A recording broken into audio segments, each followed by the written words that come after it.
In this video, I will be talking to a client who is 17 years old and her family has just faced a devastating fire at their home. The fire has caused the family to lose everything, including their home and the majority of their belongings. They have been forced to live with their grandparents in a small trailer on the property.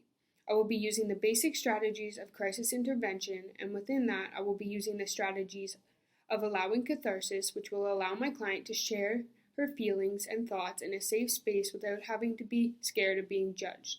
And I will also use providing support to help my client work through this very hard time in her life and help her understand that her feelings in this situation are normal and appropriate.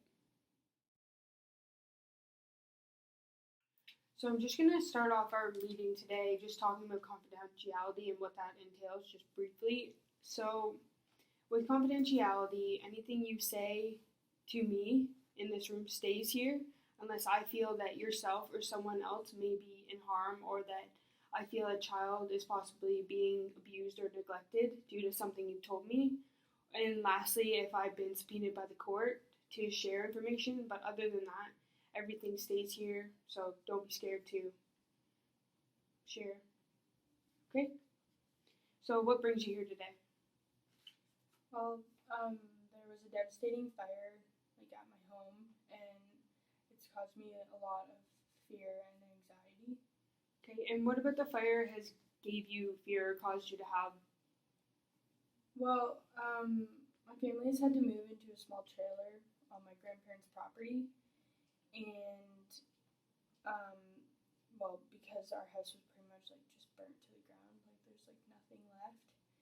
And now, I'm really just scared to fall asleep at night because, I worry that another, fire's gonna happen again.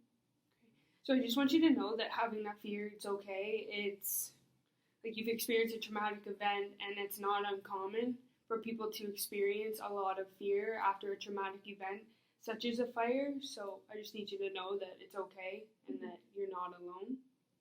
Yeah, that makes me feel a bit better knowing that I'm not the only one who has experienced these feelings.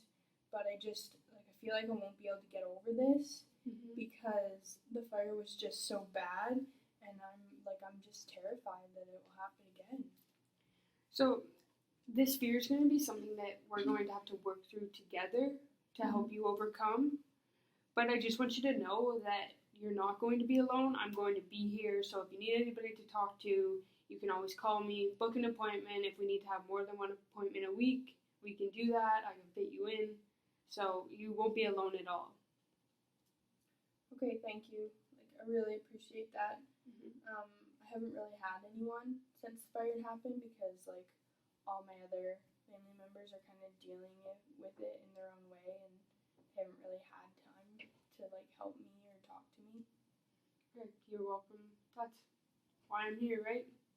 So it looks like we're coming to the end of our appointment, and I just want to thank you for coming here and sharing with me what you have, and I would like us to book another appointment within a week around the same time, if that's okay with you.